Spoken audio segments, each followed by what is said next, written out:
It's cool. Is it okay? We're here with Angie and Stephanie. Hi, our very first visit today, right? Right. Okay. And why did you call Canine Etiquette to help you in your home with your dogs? Because our dogs are not getting along. And we adopted both of them. We love them both. They're our children, and there's no getting rid of just one. But you have 4 dogs total. 4 dogs total But and only a cat. but only 2 aren't getting along. Right. Only 2. Okay. Okay. And have you had fights? Big ones. Big ones. Both of us have gone to the hospital, as well as the humans. The humans Oh have gone to my. the hospital. Okay. And one of the dogs has gone to the emergency room the night emergency room twice, and then had to get stitches again another time. So 3 doctor's visits for one of them. The other one does not get hurt, but okay. So, four dogs. 2 dogs aren't getting along. So, why seek training instead of saying to hell with it? Just get rid of the one who's starting all the mess. Because they're family members, and we just can't let one go and feel good about it. Okay. We committed to these dogs. We took them in. One was a foster that we fell in love with, and we adopted him. And we joke that he's our foster failure, but we kept him for a reason, because we fell in love, and he's ours, and I'm not a quitter. So good for you. I'm not either. We good. We're making the commitment to fix it instead of just getting rid of the problem. Okay, so the one you're talking about there, that's Duke, right? That is Duke. Well, tell me about Blue. Blue's the other dog that don't get along. Blue is 3 years old? Blue is 3 years old. He's a Blue Heeler Rottweiler mix. Okay, show me the picture. I don't know if y'all can see that, everybody. How cute is that? That's when he was a puppy, right? Right. Blue is actually a Christmas gift. This is what Blue came in. Look how darling! Oh my goodness! So when you got him as a puppy, he was in that box. Right. And you kept it all these years. All these years. Look how darling! But yes, we can't get rid of it. Well, because Blue matters to you. That's why. Yes. That is too adorable. So Blue was a gift, and obviously you kept it. You liked the gift. Yes.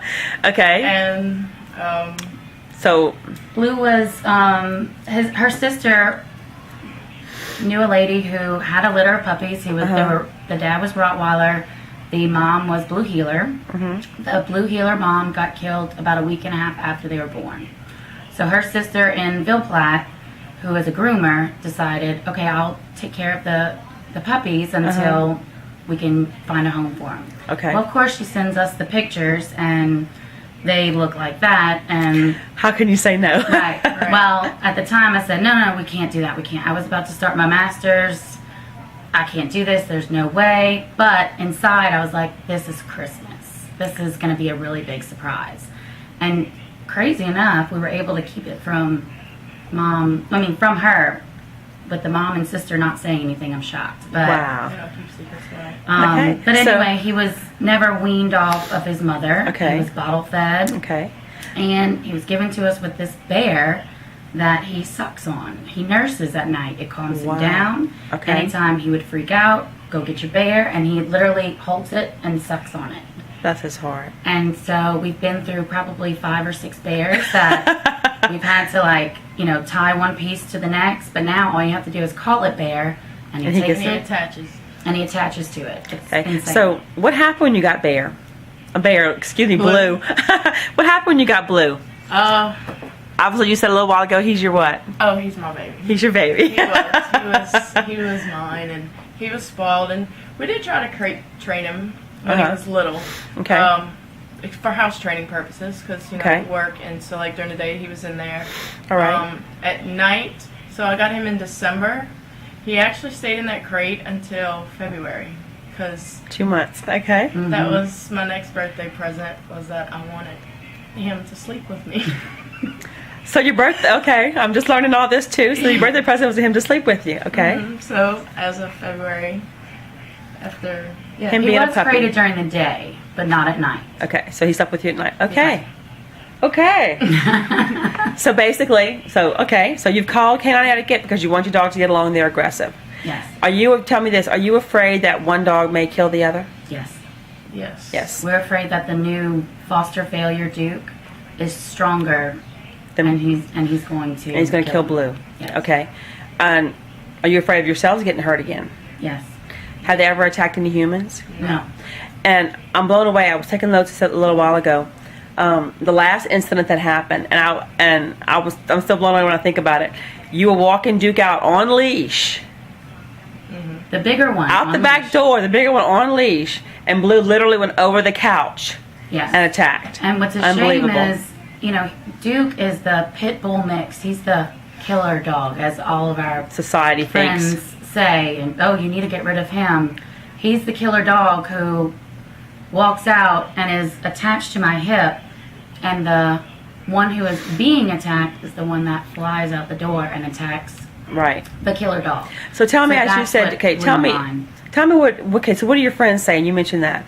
You said your friends and your family are saying, get rid of him. That Why? we're crazy.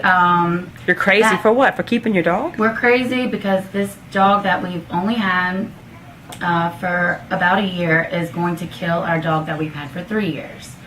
But in my head, we kept him because we love him. And how can we just, toss him out to somebody else? And like you had told Angie, if you can get rid of the dog if you want, but you're not getting rid of the problem. Right. So we give him to someone else, and 3 years So down the road, you did give Duke away? he did spend a weekend. A weekend. With one of my employees. They had just lost their dog. Okay. And so she thought, it's 2 younger kids, and younger, I say high school. But he's great with people. So they had just lost their dog, thought it might work, cried the whole weekend, just completely depressed because I felt like we had done something wrong. Thank God they called on the Sunday and said, this isn't going to work, because they still missed their dog. And he was bigger. And he was bigger, and the mom couldn't handle him. Right. Yeah, it wasn't a replacement. Yeah. No. So you took Duke back. Took him back, and we contacted you and said, we're going to fix this. We're going to make it work. And let's back a little bit. When you first contacted me, I remember I could tell your desperation in the email. Do you remember what I had told you about it? About the training, that I could help you, but we had to commit. Right, you had to commit to it because it wasn't going to be a little quick, easy fix. Right. And do you remember what you told me at the time? At that time, right after the fight, was I don't think I could be that leader. Yeah, I can't be that leader. Why do you think you can't be a leader? Tell me that. At that moment, or even right now, what do you think being? Because we haven't really started the training yet. Right. I've guided you guys by text messages and emails and phone calls so we could get together. But why? Before we even get started, what do you think being a leader is? Do you think it's a hard thing, or what? What do you think it is? Tough enough. Well, I think it's more the fear of failure. Through the process of working on this, just what happened to her, the last fight that they had. Okay. It was like we felt like we were in control. We had started taking the steps that you had given us, and then it happened again. And I think it's the fear of failure. Okay. And that's Monday when he came and jumped over the couch and attacked him. That was my first no. I felt like we failed, and I felt like.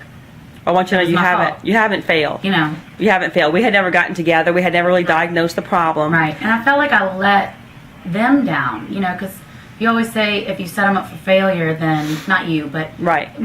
Angie's been watching Caesar Milan all summer. Failure. Yeah, drop that. Failure. Don't watch that anymore. No, I don't. Yeah, we had a chit chat about that by text, didn't we? Yes.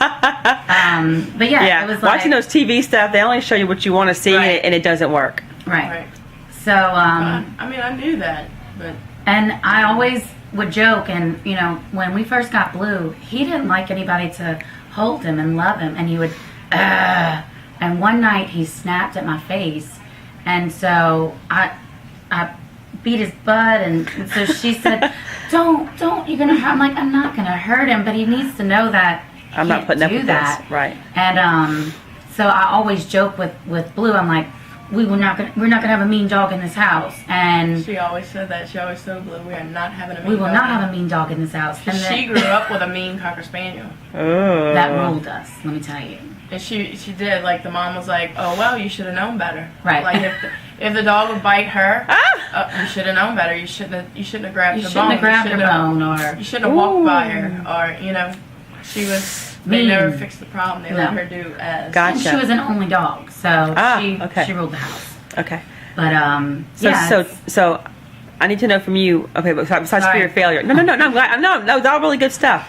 But what? Okay, do you think you? Okay, so do you think you can do this now before we even get started? Can you do this now? Yes. I mean, I'm committed. Whatever it takes. Whatever it takes. 'Cause Okay. I can't let him go. And she was Okay. always very nervous around them, and I'm like, and you Because know, I was waiting. I was waiting for it to happen. yeah. Right. Gotcha. Okay. And Okay. so when all this happened, after we got him back, I told her, oh, you know, I own a business and it's scary, and I quit a job that I got a paycheck every month, and you know, it's a leap. And with this, it is too. But I'm not quitting. Right. And I said, you know, I felt like a failure when we gave him away.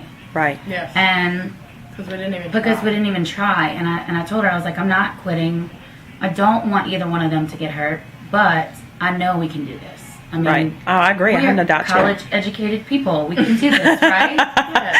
Absolutely, you can. Okay. So you're ready to start some training?